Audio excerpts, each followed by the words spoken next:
ټرمپ د جو بایډن ستر حقیقت څرګند کړ. امریکا تسلیم شوه او افغانستان ته مرستې را روانې دي. السلام علیکم قدرمنو لیدونکو، ستړي مشئ.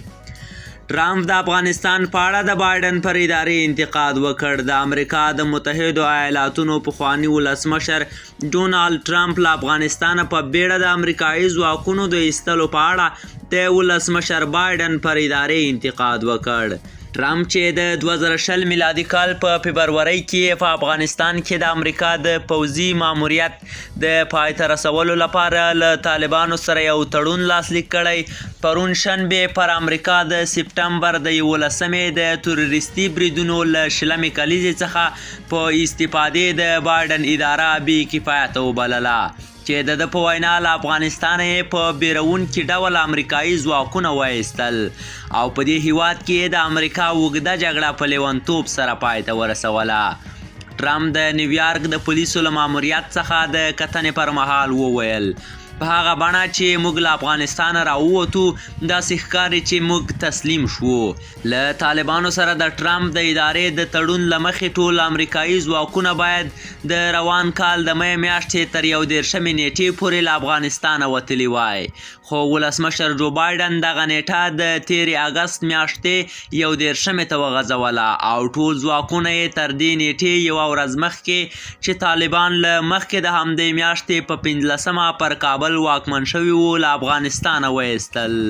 او په یو بل خبر کې راسره اورئ چې قطر وایي نړیوال دی د افغانانو سره ژر بشري مرستې وکړي.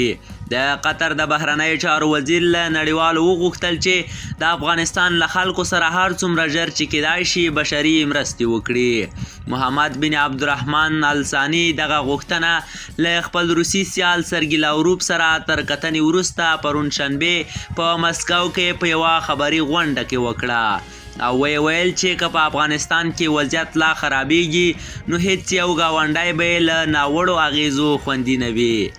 الثاني زیاته کړه قطر او روسیې موافقه وکړه چې دې ته اړتیا ده چې د افغانستان د خلکو ملاتړ او ورسره سمدستي مرستې وشي. همدارنګه زموږ له نظره دې ته اړتیا ده چې بشري مرستې باید خپلواکې او په دې هیواد کې له سیاسي وضعیت سره تړلې نه وي. GAAC وایي عربي اماراتو افغانستان ته په 100 ټنه توکي استولي. د کابل د نړیوال هوایي ډګر د عملیاتو د برخې یو چارواکی وایي له کله چې طالبانو کابل نیولی، متحده عربي اماراتو د دې هوایي ډګر له لارې په 100 ټنه خوراکي مواد، درمل او نور توکي افغانستان ته لیږلي.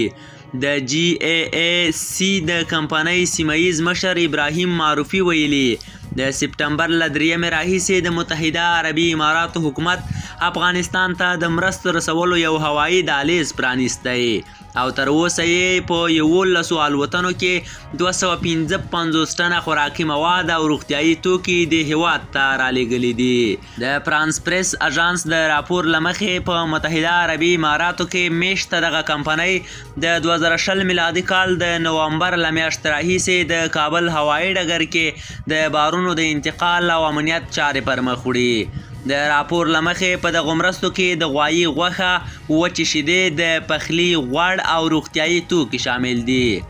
متحده عربي اماراتو او قطر په دې وروستیو کې له افغانستانه د شاوخوا 120,000 ایستل شویو کسانو 3/4 برخې ته په خپله خاوره کې د موقتي اوسېدو زمینه برابره کړې وه.